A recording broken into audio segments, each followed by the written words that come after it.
પલભાઈ તમારી પાસે એક પ્લાસ્ટિકની બોટલ અને એક ચોકનો ટુકડો છે. બોટલને એમ ત્રાસી રાખો. હા, હવે તમારા મોઢાની સામે રાખો.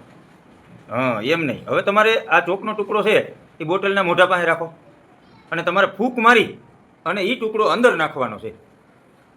કરો દી ટ્રાય. હા, બસ એમ. તમે આમ આડા આવી જાવ, આગળ આવો, આ બાજુ આવો. હવે આમ બધાને દેખાય એમ બોટલ. હા, એમ રાખો. હવે ટુકડો રાખો. હવે એમાં ફૂંક મારી અંદર નાખવાની છે ભાઈ, બહાર નથી કાઢવાની.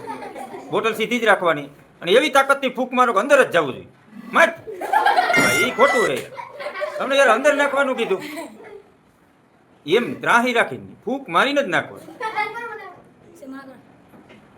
હાલો જી, કરો જી તાકાત જોરથી. મેં કાઢ નાખ ભાઈ. હાલો તમારે, હાલો બીજો કોણ છે એવો તાકાત વાળો? હાલો ટ્રાય કરો જી પ્રણવભાઈ. અંદર અંદર, તું બહાર ફૂંક માર શું ભાઈ? અંદર મારો. હાલો ફરી. હાલો જી ટ્રાય કરો જી. એ ફૂંક મારીને નથી નાખ્યું ભાઈ, એમ એ ચીટિંગ કહેવાય. દીદી ભાઈ ટ્રાય કરો જી. મારો થોડું જોરથી મારો. હાલો હાલો, ખબર પડી? શું ખબર પડી? મારો તને તો ખબર પડી. એટલે હું કેજી હું કેવી રીતે ભાઈ એમાં નથી જતી અંદર?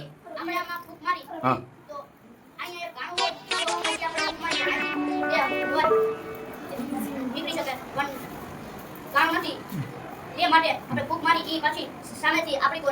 એમ તો સાચું કીધું ભાઈ.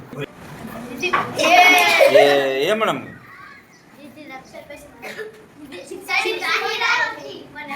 ત્રાહી રાખે તો ના એમ ના, એની તો બોટલ ત્રાહી કરી સીધી રહી.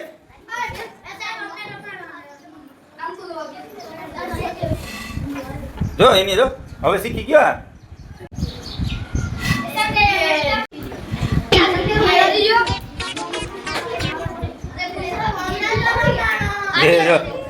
હાલે ખાલી દેખાય ભરેલી. આમાં જેટલી બહાર અહીંયા આપણા રૂમમાં જેટલી હવા છે ને, ક્લાસરૂમમાં એટલી હવા આની અંદર ભરેલી હોય કે નહીં? પછી તમે અહીંયા ચોકનો ટુકડો રાખ્યો અને આમ ફૂંક મારો એટલે શું થાય? અંદર હવા વધશે. આની અંદર અહીંથી હવા જાય ને વધશે. અંદર હતી તો ખરી. હવે અંદર હવા વધે તો શું થાય? આ ચોકનો ટુકડાને બહાર ધક્કો મારે કે નહીં? એટલે ચોકનો ટુકડો વધારે હવા નાખશો ને તો બહાર આવી જાય. ધીમેકથી મારો તો વહી જાય. અમુક હોશિયાર હતા જો લા, ધીમેકથી મારતા તો આવે. બાકી હવાનું દબાણ અંદર વધે તો એ ચોકનો ટુકડો બહાર આવે. 8મા ધોરણમાં આવશે આ તમારે શીખવાનું.